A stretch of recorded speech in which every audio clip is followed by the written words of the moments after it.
இந்த பெயிண்டிங் மட்டும் இந்த திருலோக்நாதர் சன்னதியில் இருக்க பெயிண்டிங் மட்டும் பாருங்கள். முன் மண்டபத்தில் இது வந்து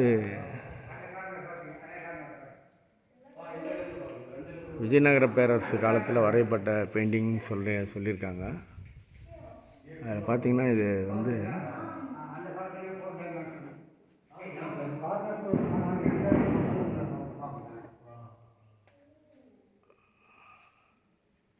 எல்லாம் அந்த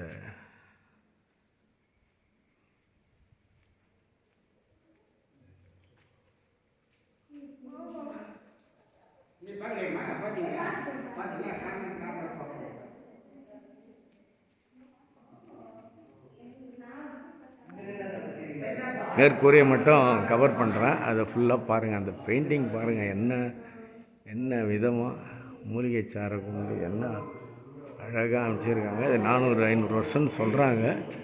ஆனால் இன்னும் வந்து இந்த சிற்பங்கள் வந்து அந்த இது மாறாமல் இருக்குங்க.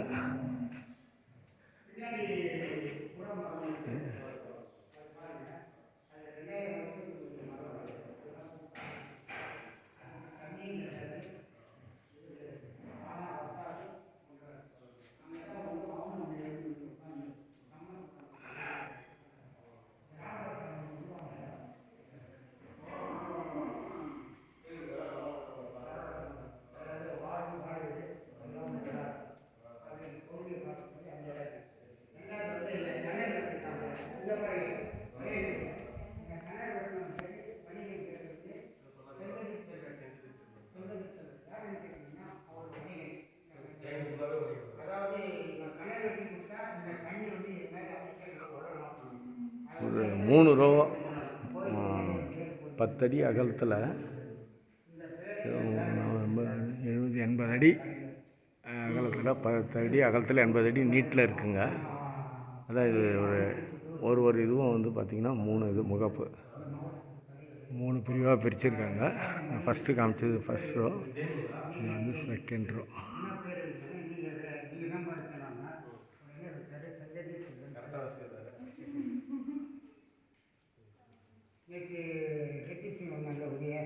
இருக்கு பாருங்க இந்த யானை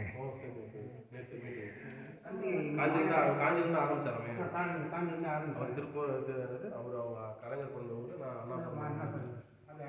அண்ணா வீட்டுக்கு வந்துட்டு வந்தார். வந்துட்டு நம்ம வீட்டு இது பண்ணிட்டு தான் போனார். சரி பின்னெல்லாம் பாருங்க. இங்கே ஒரு குகை ஒன்று இருக்குது, அதை மூடி வச்சுருக்காங்க. இந்த முனீஸ்வரன் கோயில், அதாவது 9 நவகிரகமும் இங்கே தான் இருக்குது. இந்த கோயிலில் வந்து இது இருக்குது, குகை இருக்குது. அது கொஞ்சம் படிக்கட்டெலாம் எழுதி வச்சு இப்போ மூடி வச்சுருக்காங்க.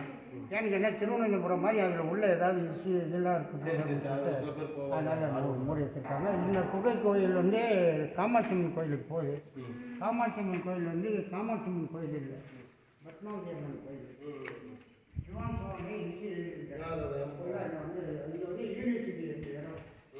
இந்த பட்டு பூங்கான்னு ஆரம்பிச்சிருக்காங்க இல்லையா, இந்த பருத்தி ஏரியாவில் நிறைய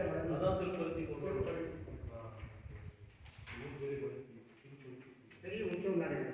சித்திரை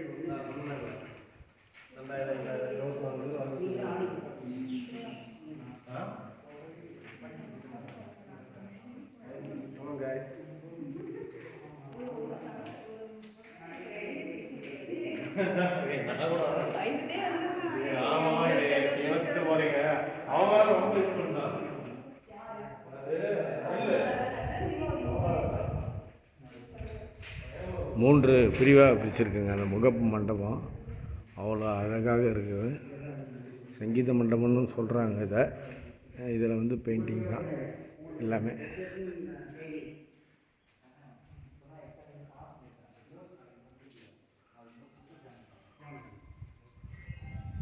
இப்போ தெரியுதுங்களா, 3 மண்டபம் 3 பிரிவும் தெரியுதா பாருங்கள். 3 ரோமே ஓரளவுக்கு கவர் பண்ணிட்டேன்.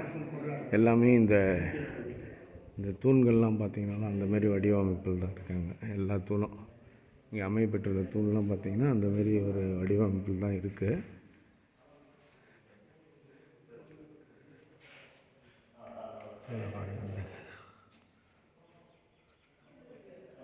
மறுபடியும் இங்கே ஒரு இது மேலே வரையப்பட்டுள்ள சிற்பத்தில் இந்த மேலே காமிக்கிறோம் பாருங்கள்.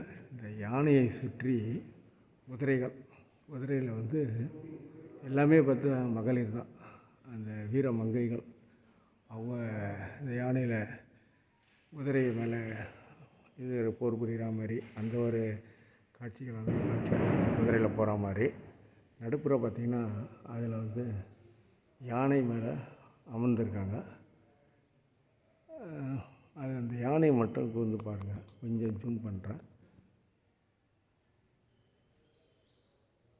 அந்த கண்ணாகப்பட்டது ஒரு கார்னர்லேயும் இப்போ கீழேருந்து ஒரு கார்னர் நிற்கிறேன். எந்த கார்னர் நின்னாலும் அந்த கண் வந்து அந்த யானை வந்து நம்மளை பார்க்குற மாதிரியே இருக்குங்க.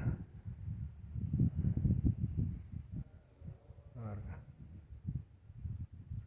அடுத்து இந்த கார்னர் வந்தாலும் பார்க்குதா, அந்த கார்னர். அடுத்து இந்த கார்னர்.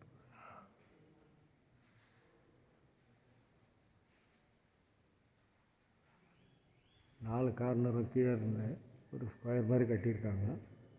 இந்த 4 கார்னர் பார்த்தாலும் அந்த யானை வந்து நம்மளே பார்க்குற மாதிரி இருக்குது. எங்கன்னா அந்த நேராக மூலவர் மகாவீரருக்கு செல்வதற்கு முன்னாடி பார்த்திங்கன்னா இந்த இடத்துல ஒரு 4 இது கட்டியிருக்காங்க. இதுதான் வந்து இந்த அதனுடைய 4 மூலையிலேருந்து இந்த யானையை பார்த்தோம்னா யானை வந்து நம்மளே பார்க்குற மாதிரி ஒரு தோற்றம். ரொம்ப ஒரு அழகான அமைப்பு.